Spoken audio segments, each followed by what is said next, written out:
noite, sejam muito bem-vindos ao meu canal Viviane Carvalho Psique, Psicologia e Psicanálise em Foco. Se você ainda não se inscreveu, se inscreve, dá o seu like, compartilha com vários amigos, vários colegas, porque hoje eu vou falar sobre depressão. Por que eu escolhi falar sobre depressão? A depressão é uma das doenças que mais matam e incapacitam no mundo. A cada 40 minutos, uma pessoa tira sua vida no mundo por conta da depressão. A cada 2 segundos, alguém tenta, sem êxito, tirar sua vida por conta da depressão. A depressão é a segunda doença que mais incapacita, perdendo apenas para as doenças do coração. 30% da população tem depressão. Eu quero dizer que a cada 10 pessoas, 3 pessoas têm depressão.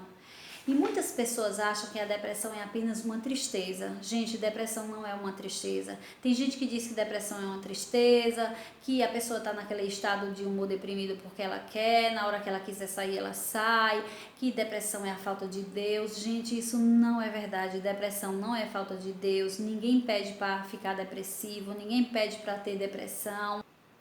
A tristeza é uma emoção negativa inerente do sujeito, ou seja, todos nós temos tristeza. Eu e você podemos ter uma tristeza porque o dinheiro não caiu na conta, para que a gente possa honrar nossos compromissos, mas a depressão é uma doença que faz com que você perda totalmente a esperança na vida. Nós temos 3 tipos de emoção negativa, que é a tristeza, a raiva e a ansiedade. A depressão é totalmente diferente, é uma questão que a gente precisa ter um cuidado maior, um olhar, que precisa de tratamento. Aí você me diz, mas Viviane, tem muitas pessoas que dizem que tem depressão e elas trabalham, elas saem, elas se divertem, elas vão à igreja, elas estão na igreja, mas elas não têm o que eu e você temos, que é o bem-estar. As pessoas com depressão, elas têm um vazio existencial interno dentro delas. E aí você diz, mas Viviane, o que leva uma pessoa a entrar no suicídio? Você já parou para analisar e para pensar como é a vida de uma pessoa que tem depressão com esse vazio existencial? Você sabe o que é viver dia após dia, mês após mês, ano após ano, com esse vazio interno dentro de você? Esse vazio existencial dentro de você, que você se sente não pertencente, né? Que você é preenchido pela angústia, pelo vazio. Você já parou para analisar, gente? Então, depressão é uma doença muito séria que ela precisa ser tratada. Nós temos 2 tipos de depressão. A depressão que é causada por eventos estressores, aqueles que fazem com que a pessoa fique presa na etapa do luto, que são a negação, a raiva, a barganha, a tristeza e a negação. Para a pessoa sair dessa etapa do luto, ela precisa dessas etapas do luto, ela precisa no mínimo de 1 ano para elaborar essas etapas do luto. As pessoas que enfrentam essa depressão são pessoas que têm baixa tolerância às perdas e às frustrações, que não sabem, que não dão conta de lidar com perdas ou frustrações, sejam pela perda de um ente querido, seja pela perda de um relacionamento, como a gente pode ver aquele caso público da Aline Araújo, aquela blogueira, que perdeu a expectativa de um casamento, quando no dia do casamento recebeu uma mensagem pelo WhatsApp do noivo dizendo que não iria mais casar. Aí eu pergunto, o noivo é responsável pela depressão de Aline? Não, gente. Ele é responsável por ela ter tirado a vida dela? Não. O fato é que ninguém é responsável pela sua vida além de você. Então, diante disso, o noivo dela não tem responsabilidade pela morte dela, por ela ter tentado tirar a vida, pela depressão dela.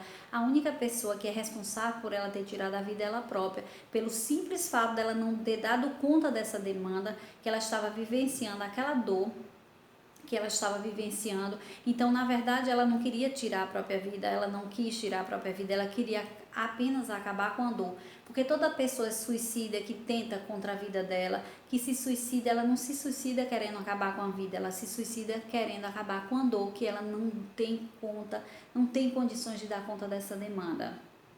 Então, diante disso, o noivo dela não tem responsabilidade nenhuma da morte dela.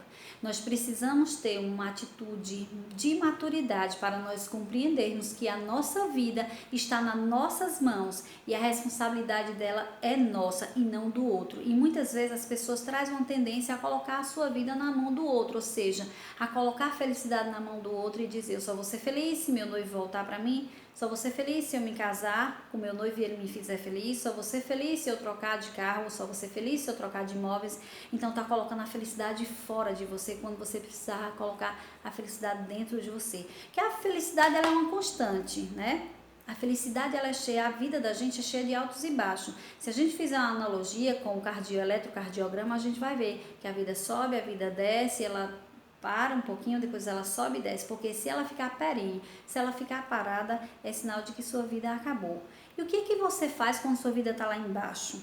Né? O que você tem feito para sair disso? Porque assim, o depressivo ele traz uma tendência enorme de querer ser puxado da depressão, de querer ser salvo pelo outro. Se a gente fizer outra analogia da depressão, comparado a uma areia movediça, a um abismo, que a pessoa quando está numa depressão, ela entra no abismo, a areia movediça vai puxando ela assim para o fundo do poço e ela traz uma tendência, ela deseja ser puxada desse poço pelo outro, mas infelizmente a única pessoa responsável para puxá-la de dentro desse poço é ela mesma. Se ela não acordar para a vida e ela não mudar o perfil dela, não tiver uma atitude de dizer: tudo bem, não estou dando conta da demanda, tá demais para mim, eu não estou conseguindo sozinha, eu vou procurar ajuda, eu vou tomar um banho, vou tomar um café, vou tomar um banho frio, vou sair e vou tentar. Se ela não fizer isso, ela não consegue sair, porque sozinha ela não consegue. A depressão ela é algo que é uma doença incapacitante porque ela atinge 3 dimensões, que é a dimensão cognitiva e a dimensão física e a dimensão emocional, por isso que ela é incapacitante. O outro tipo de depressão é aquela depressão interna, causada pela queda de produção de neurotransmissores no cérebro do sujeito. O cérebro para de produzir a serotonina, a noradrenalina e a dopamina, que são responsáveis pelo prazer. E quando isso acontece, é preciso que o sujeito procure uma ajuda, principalmente nesse primeiro momento de um psiquiatra, para que ele possa medicar e essa medicação possa intervir lá no cérebro e fazer com que o cérebro volte a produzir esses neurotransmissores, a serotonina, a dopamina e a noradrenalina. E no segundo momento, esse sujeito procura uma ajuda psicológica, porque eu costumo dizer que o tratamento da depressão, que é um transtorno mental, ele é multiprofissional, ou seja, interdisciplinar, cada um profissional dentro do seu saber, em prol de um único objetivo, que é da saúde e qualidade de vida desse sujeito. Eu costumo dizer mais ainda que eu não trabalho sozinha nesses casos, porque a medicação vai aonde eu não vou, enquanto terapia, e a terapia vai aonde a medicação não vai. A medicação vai agir no cérebro, na produção e recomposição desses neurotransmissores. E a psicoterapia, ela vai tratar a questão emocional e psíquica do sujeito, que são a baixa tolerância às perdas, as frustrações, a baixa autoestima, o resgate do amor próprio. Eu costumo dizer que a análise ela vai fazendo essa experiência emocional corretiva, fazendo com que você ressignifique sua história de vida e você elabore todos esses sintomas. Então, se você gostou desse vídeo, compartilhe, dê seu like, se inscreve no meu canal. Eu agradeço a presença de vocês. Nós ficamos por aqui hoje. Uma boa noite e até o próximo.